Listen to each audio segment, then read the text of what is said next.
It's been 11 months since I first saw this TV at CES. 11. That's the longest I've ever waited for a TV for a review, but I think it's going to be worth it.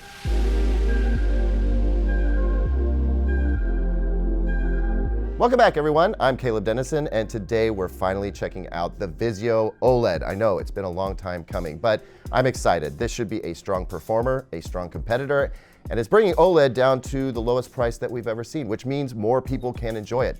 That's a very good thing. Honestly, I expect this TV to have a few surprises up its sleeve. So I'm excited, you're excited, let's do this.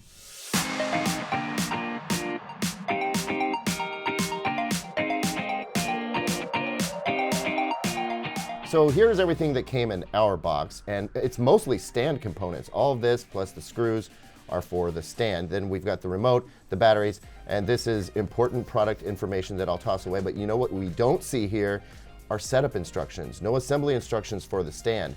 I think that was an accident. It's just a review sample from Vizio, so I guess we're gonna have to get clever and figure this out. Okay, so this isn't too complicated, actually. We start by flipping over the base to expose these four little nubbins here, all right? And then we're gonna take our funky triangular looking thing and pop that right on top of those nubbins. And then we've got four of our short screws to secure this thing down.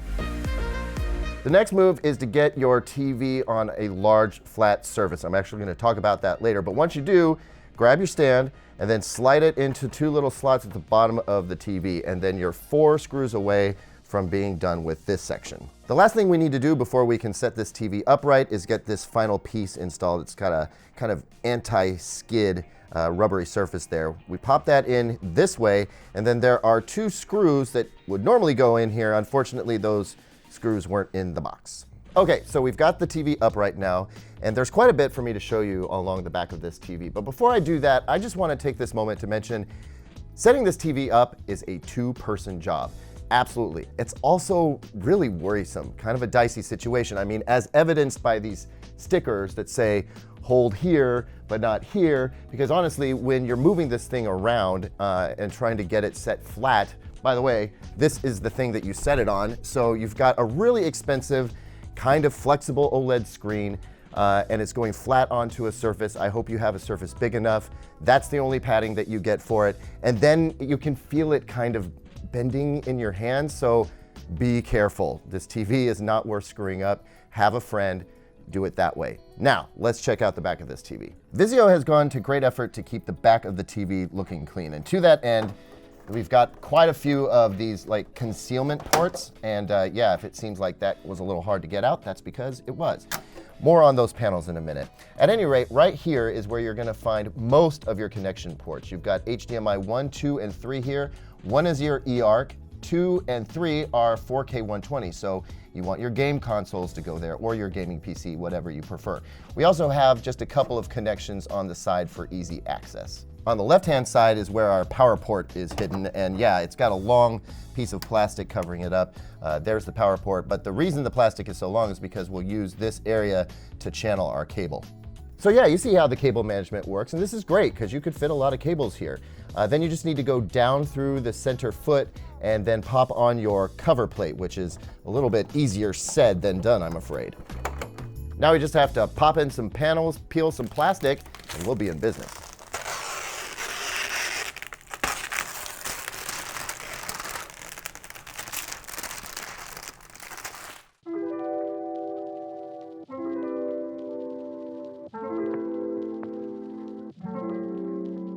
Finally, I keep saying that about this TV. It took us a long time to get it, and it took us a long time to set it up, and it was a little hit or miss during the process, but here we are. So let's take a look at the design of the TV, and I'll start with the stand, which I like from the front. I think it looks very good. Also, functionally, it'll support a Vizio soundbar, so that's great.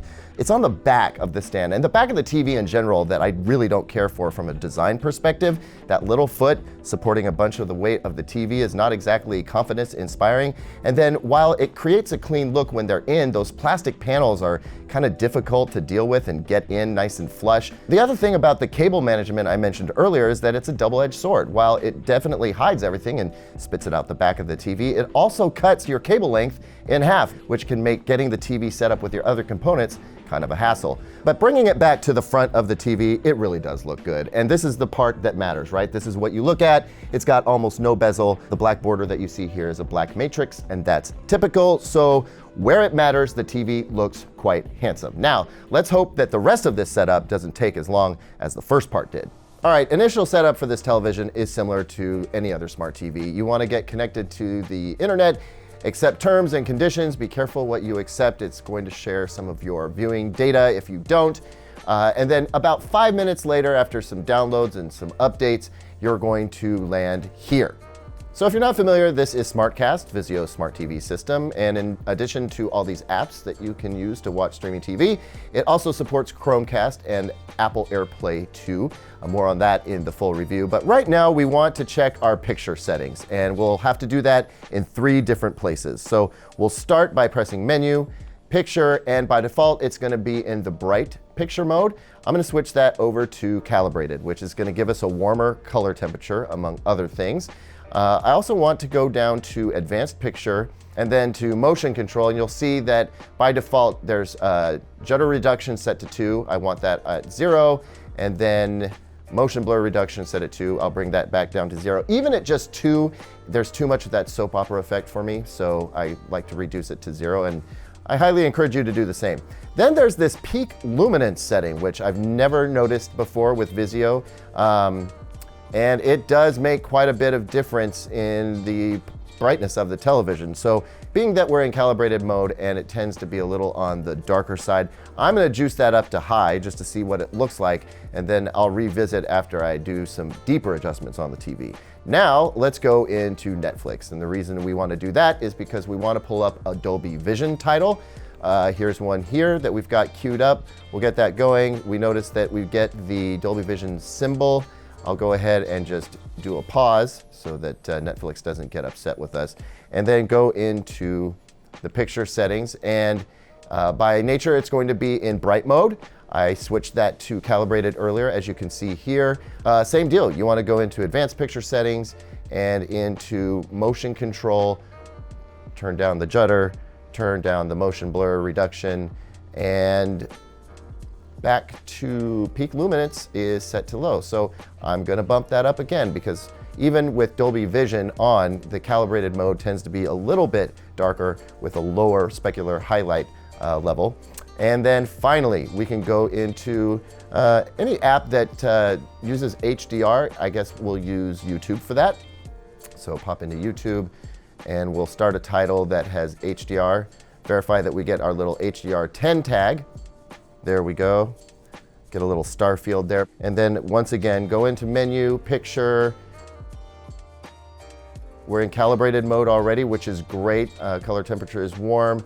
And then we want to check our motion control. Excuse me, that was peak luminance. We'll get back to that.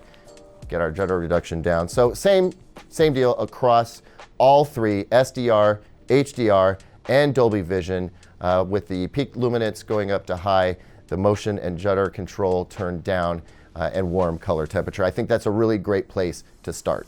First impressions? Well, it's definitely an OLED TV. Those deep blacks get you right off the bat. And the color's looking pretty good too. In fact, lots of aspects just at first glance are looking very, very good with this TV. I did catch a couple of things that I want to dive deeper into. It's not going to be a perfect TV, but straight out of the box, I am highly encouraged. This Vizio is looking great.